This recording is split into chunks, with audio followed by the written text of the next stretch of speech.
Hi everybody. Today's video is all about avoiding workshop woes. So what happens when we go to a workshop or seminar? I have been taking personal growth workshops, seminars, trainings, all kinds of stuff for the past 15 years, and I love them. However, I noticed that when about a month after the event, I would look back and think, what happened to the inspiration? I have now slipped back into the habits that I had before, and the stuff that I learned and that was so magnificent is kind of lost by the wayside. So today's video is all about how to avoid that and to get the best bang for your buck when you take a training. Hi, my name is Joanne Moore. I'm a professional intuitive guide and mentor. I help people just like you reconnect to your intuition so you can consciously choose and create a life you love while fully expressing your unique contribution to the world. Thanks for joining me. So, avoiding workshop woes. So, the first thing there's kind of three phases to it. And the first phase is before the event.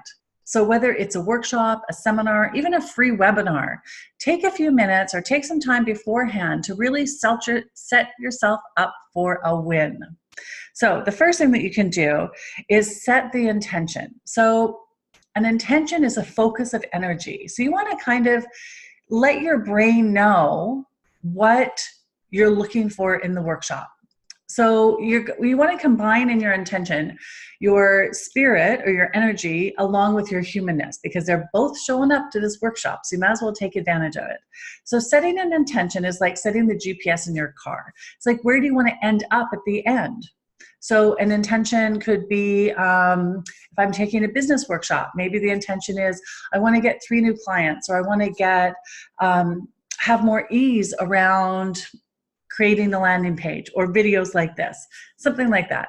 The intention is I want to have a breakthrough or transformation in this area of my business or relationship or my spiritual growth, whatever the workshop or training is about. So beforehand, you want to set the intention. Next, before the event, you want to take responsibility. And I don't mean like responsibility in the common sense as blame, but more as in taking on responsibility as an act of creation. So you've probably heard this before if you're here, that you're responsible for your own happiness and nobody else is. The same goes with your own transformation. It's your responsibility to take control and take your power back so that you're the one who's creating transformation. No matter who the teacher is or who the other participants are, you are taking responsibility that you're going to get something out of this. So when you take that on and declare it, let me tell you, things line up. Okay, so that's before the event. Now, during the event itself, there's a few things you can do as well. So listen from the intention that you set rather than listening for agreement. So last week, I believe it was, I did a video all about listening from intention rather than listening for agreement. When we're having a conversation, when we're out to dinner, we're usually in a conversation and we're listening for agreement. Do I agree with what they're saying? Do I not agree with what they're saying? In a transformational workshop or event, you want to listen from your intention. So you want to keep that in the back of your mind, that this is what I'm listening for. I'm listening for those ahas, those golden nuggets. That way, it doesn't matter whether you agree with it or not, that's going to be coming through, okay? Netflix is a great way to listen from agreement or disagreement, or even coffee with a friend. But when it comes to your transformation, when you're taking responsibility, you want to listen from the intention that you've already set. Okay, another way during the event is you want to set up inspired action steps. I tell this to clients all the time. Ahas are wonderful. They feel good, they're energizing, they're inspirational, even motivational. But unless you add the inspired action to it, you are going to slip right back into your old habits. And we don't want that to happen. You just could have put out a lot of money or time or effort to take this workshop or training. So you really want to get the best bang for your buck. And that way is to take some inspired action. Now, the key here is inspired action, not just action for action's sake. So you really want to get clear on what it is that you're being called forth to do.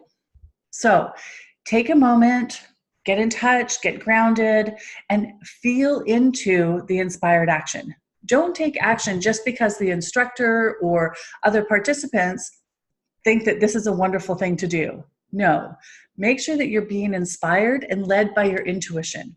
If you tap into your intuition for these inspired action steps, the universe will never lead you astray. I promise.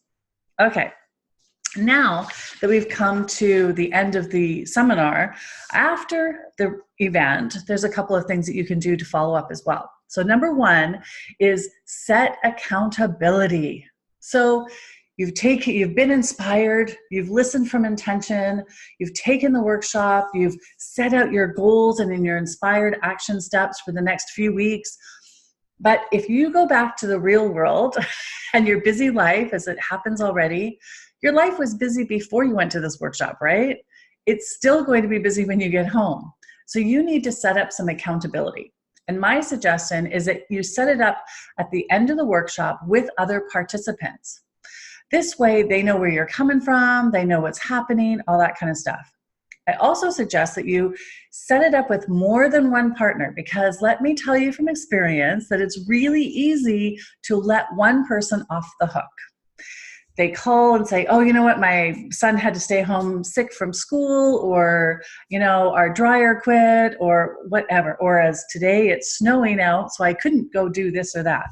It's easy to let one person off. But if there's a group of people, it's much easier to keep each other accountable, because you're all in it together, and this group mentality really works on your behalf in this situation.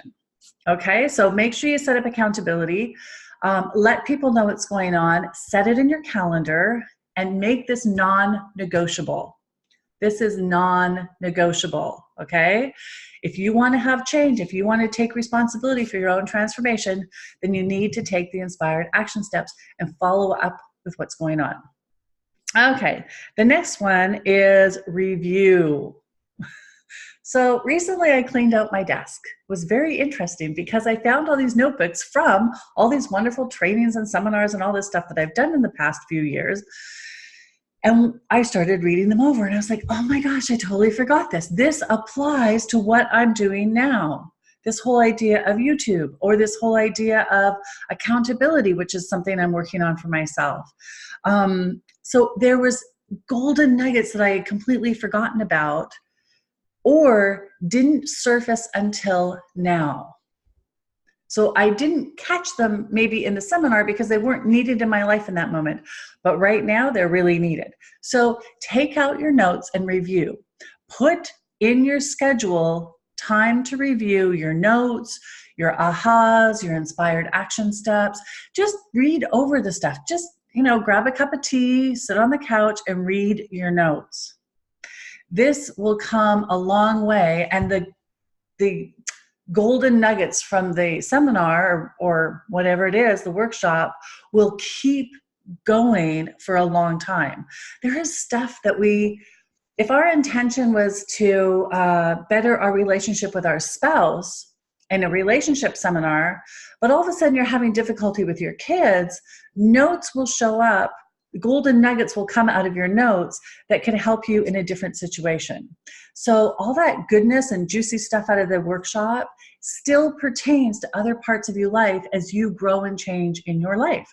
So the more we shift our perception, the more we're going to see the stuff that we didn't notice before. So make time in your calendar for week 1, week 2, and week 3 after the workshop to sit down and review your notes, and make note in the bottom of stuff that's coming up now that you've noticed that still pertains to that particular workshop. Keep all your notes together. It just makes it easier to find in the future. Okay, so these are some quick wins on how to avoid workshop woes. I hope they've helped. If they have, leave a comment. If you're watching this on YouTube, please be sure to subscribe to my channel, like and share with anybody else you think might appreciate this video, and be sure to pop on over to my Facebook page, joannemore.ca, for all the juicy goodness. And I'll see you guys soon. Thanks so much.